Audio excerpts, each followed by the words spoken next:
ദേശീയപാതയിലെ പോസോട്ട് പാലത്തോട് ചേർന്നുള്ള സർവീസ് റോഡിൽ അധികൃതരുടെ അനാസ്ഥ മൂലം യാത്രക്കാർ ദുരിതത്തിലാകുന്നു. മാസങ്ങൾക്ക് മുമ്പ് പൈപ്പ് ലൈൻ അറ്റകുറ്റപ്പണിക്കായി എടുത്ത കുഴി മൂടാത്തതാണ് ഇപ്പോൾ അപകടക്കെണിയായി മാറിയിരിക്കുന്നത്. പലവ്യഞ്ജനങ്ങൾ, പച്ചക്കറികൾ, വീട്ടുപകരണങ്ങൾ എന്തുമാകട്ടെ എല്ലാം ഒരു കുടക്കീഴിൽ. മനസ്സിന് സംതൃപ്തിയേകുന്ന യഥാർത്ഥ ഷോപ്പിംഗ് അനുഭവത്തിനായി ഉടൻ സന്ദർശിക്കുക day fresh hyper market, Vidyanagar road, Uliyathaduka. മാസങ്ങൾക്ക് മുമ്പ് ഈ സർവീസ് റോഡിനടിയിലൂടെ കടന്നുപോകുന്ന ജല അതോറിറ്റിയുടെ പൈപ്പ് ലൈൻ പൊട്ടി വെള്ളം പാഴാകുന്നത് തടയാനാണ് റോഡിന് നടുവിൽ വലിയ കുഴിയെടുത്തത്. എന്നാൽ അറ്റകുറ്റപ്പണി കഴിഞ്ഞിട്ടും കുഴി കൃത്യമായി മൂടാൻ അധികൃതർ തയ്യാറായിട്ടില്ല. സർവീസ് റോഡ് ഇടുങ്ങിയതായതിനാലും കുഴി റോഡിന്റെ വളവിലായതിനാലും വാഹനയാത്രക്കാർക്ക് ഇത് പെട്ടെന്ന് തിരിച്ചറിയാൻ സാധിക്കുന്നില്ല. രാത്രികാലങ്ങളിൽ തെരുവ് വിളക്കുകളുടെ കുറവ് കാരണം ഇരുചക്ര വാഹനയാത്രക്കാർ കുഴിയിൽ വീണ് പരിക്കേൽക്കുന്നത് പതിവാകുന്നു. കുഴി ഒഴിവാക്കി വാഹനമോടിക്കാൻ ശ്രമിക്കുന്നതിനിടെ വലിയ ഗതാഗതക്കുരുക്കാണ് ഈ ഭാഗത്ത് അനുഭവപ്പെടുന്നത്. സ്കൂൾ വിദ്യാർത്ഥികളും മുതിർന്ന പൗരന്മാരും ഈ റോഡിലൂടെ ഭീതിയോടെയാണ് സഞ്ചരിക്കുന്നത്. ഒരു ചെറിയ അറ്റകുറ്റപ്പണിക്കായി എടുത്ത കുഴി മാസങ്ങളോളം മൂടാതെ ഇടുന്നത് അധികൃതരുടെ വീഴ്ചയാണെന്ന് നാട്ടുകാർ കുറ്റപ്പെടുത്തി.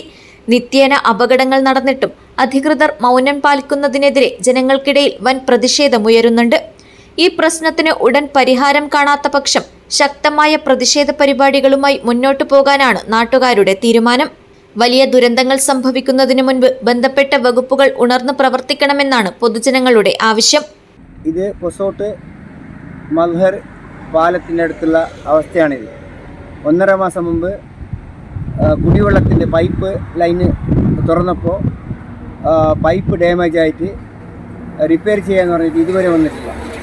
ആദ്യം പൈപ്പ് ലൈന് ടെസ്റ്റിന് വേണ്ടിയിട്ട് കുടിവെള്ളത്തിൻ്റെ പൈപ്പ് ടെസ്റ്റിന് വേണ്ടിയിട്ട് ഈ പൈപ്പ് തുറന്നപ്പോൾ ഇവിടെ JCBയിൽ പണിയെടുക്കുമ്പോൾ മുമ്പ് പൈപ്പ് പൊട്ടിയിരുന്നു. അപ്പോൾ ഒരു 3-4 മണിക്കൂറോളം ഇങ്ങനെ വെള്ളം വന്നിട്ട് ഈ അവസ്ഥയിൽ ആയിപ്പോയി.